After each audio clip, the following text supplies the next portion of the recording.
ও আবার কলিজার যুবক, তোমার তো জানা নাই কোন দিন তোমার গালে দাড়ি উঠা শুরু হয়ে গেছে। তোমার জানা নাই ওই কালো দাড়ি কোন দিন আবার সাদা হয়েছে। মনে আসেনি ও মুরব্বীরা, ছোটবেলা পানি ভাত খাইয়া যেই শক্তি দিয়া লাভ দিতে পারতেন, এখন সেই কোরমা বিরিয়ানি খাইয়াও সেই শক্তি আর পাওয়া যায়? তাহলে কি খানায় শক্তি বাড়ায়? আরে মাওলার কুদরত। একই পাতিলায় রান্না করে আমার মা রাঁধুনি, ভাত আর তরকারি একই মশলা একই আগুনে রান্না হয়, একই টেবিলে আমরা খাই। আব্বা আম্মা ভাই বোন আমরা একসাথে একই খানা খাইতেছি। আমার আব্বা আম্মা প্রতিদিন হয় দুর্বল, আর আমরা সন্তানেরা হই সবল। গাভীর দুধ পান করলে 10টা উপকারের কথা কিতাবে আছে, নবী ও হাদিসে বলছেন তোমরা বেশি বেশি গাভীর দুধ পান করো, গাভীর বকরির দুধ পান করো, কিন্তু গরুর গোশত তুলনামূলক কম খাইও। দুধের মধ্যে ফায়দা। এখন যার পেট খারাপ তারে যদি গাভীর দুধ দেন, ভিটামিন কাজ করবে নি, না রিয়াকশন হবে? কুদরত আমার মাওলার। আমার আল্লাহ শক্তি বাড়ায় দেয়, যৌবন দেন, আবার আল্লাহ নিয়ে যান। ও আল্লাহর বান্দারা, দুনিয়ার পেছনে ঘুরতে ঘুরতে জীবনের শেষ, এখনো কি শখ মিটে না রে যুবক? মনের শখ লাগছে, শখ পূরণ করতে পার্কে গেছো মজা দেখতে, বাবা তোমার এখনো কি শখ পূরণ হয় নাই? মনে শখ লাগছে সারা রাত মোবাইলে আড্ডা দিবা, এখনো কি তোমার শখ পূরণ হয় নাই? তোমার মনে শখ আছে তুমি এখন সিনেমা হলে যাইবা, বাবা গেছো, এখনো কি শখ পূরণ হয় নাই? আর কতদিন পার্কে পার্কে ঘুরলে তোমার শখ পূরণ হবে? আর কতদিন সারা রাত মোবাইল চালাইয়া গুনাহ করলে শখ পূরণ হবে? আর কতবার তুমি নামাজ ছাড়লে তোমার শখ পূরণ হবে? আর কতবার দাড়ি কাটলে তোমার শখ পূরণ হবে? এটাও বলো, সাথে সাথে বলো তোমার হায়াতের বাকি আছে কতদিন? এটাও বলো, হায়াতের বাকি নাই।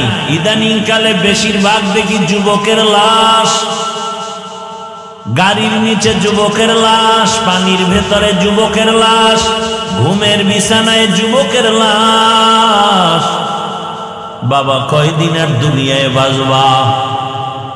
আমি বলি না তুমি আজকে মাদ্রাসায় যাও, স্কুল কলেজ বাদ দাও, তুমি আমার মতো হুজুর হও, একবারও বলি না।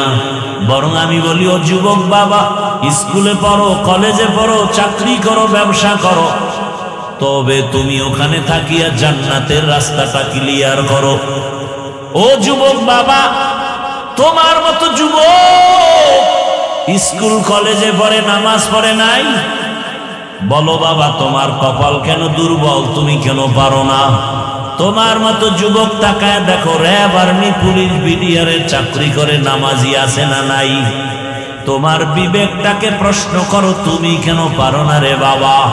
তোমার মতো যুবক গাড়ি চালায়, ব্যবসা করে, chairman, member, OC, DC, SP, 5 ওয়াক্ত নামাজি আছে না নাই? তুমি কেন পারো না রে বাবা? মনে হয় গুনার কারণে আমার আল্লাহ বেজার। এখনো সময় আছে, তাড়াতাড়ি গুনার থেকে ফিরে যাও। মনটাকে শুধু এই একটা কথাই বুঝাও যে আমার হাফিজ ভাই তো আমাকে বড় হুজুর হতে বলে নাই, তো আমার মতো যুবক জেনারেল লাইনে থাকিয়া যদি চাকরি করে, নামাজ পড়ে, ব্যবসা করে, নামাজ পড়ে, শ্রমিকের কাজ করে, নামাজ পড়ে, আমি কেন পারবো না? আমার মতো যুবক যদি র্যাব, আর্মি, পুলিশ, বিডিআরের চাকরি করে, নামাজ পড়ে, আমি কেন পারি না? আমার মতো যুবক যদি নদীর মধ্যে মাছ ধরে, নামাজ পড়ে, আমি কেন পারি না? আমার মতো যুবক যদি কৃষি কাজ করে, নামাজ পড়ে, আমি কেন পারবো না? আমার উপরে বুঝি আল্লাহ বেজার হয়ে গেল। এখনো সময় আছে, 3 জায়গা থেকে দোয়া নিয়ে সামনে আগাও। আল্লাহর কসম, ওই 3 জায়গায় বেয়াদবি করলে তোমার জিন্দেগি মরার আগে ধ্বংস হয়ে যাবে। এক জায়গা মা বাবা, দ্বিতীয় জায়গা শিক্ষক, তৃতীয় জায়গা হলো উলামায়ে কেরাম। এই 3 জায়গা থেকে দোয়া নাও। মা বাবার সাথে যদি বেয়াদবি করে ফেলো, আর মা বাবা যদি কষ্ট পেয়ে নিঃশ্বাস ফেলে, মরণের আগে ধ্বংস শুরু হয়ে যাবে। শিক্ষকের সাথে যদি বেয়াদবি করো, আর যদি সে কষ্ট পায় নিঃশ্বাস দেয়, তোমার জীবন মরণের আগে ধ্বংস শুরু হয়ে যাবে। উলামায়ে কেরাম তোমার হাতে পায়ে ধরিয়াও বুঝায়, একটা গালিও দেয় না, তোমার বিরুদ্ধে কিছু বলেও না, বুঝায় বাবা নামাজ পড়ো, মা বাবার খেদমত করো, সবার সাথে ভালো আচরণ করো, দেখা হলে সালাম দাও, কাউকে গালি দিও না, কারো গীবত করিও না, কারো বিরোধিতা করিও না, কারো বদনাম পেছনে বলিও না, হালাল ভাবে ব্যবসা করো, কাস্টমারের সাথে ভালো আচরণ করো, মিথ্যা কথা বলিও না। এই উলামায়ে কেরাম এতটা মেহনত করার পরেও যদি বেয়াদবি করো, আর কেউ যদি নিঃশ্বাস ফেলে দেয়, তোমার জীবনটা ধ্বংস হবে মরণের আগেই। এই 3 জায়গা থেকে দোয়া নিয়ে চেষ্টা করো আগানোর। মা বাবার দোয়া, চোখের পানি ছাড়া আল্লাহর কসম জীবনে সফলতা আসবে না। মা বাবার দোয়া, চোখের পানি ছাড়া কোনো সন্তানের জীবন সফল হবে না।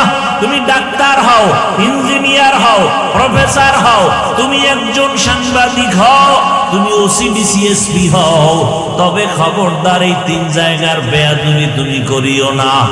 ডাক্তার তাসলিমা শুধুমাত্র বেয়াদবি করার কারণে ডাক্তার হইয়াও এ দেশ থেকে এমন পালান পালাইলো, লাশটা ওই জমিনে আসবে কিনা কোনো গ্যারান্টি নাই।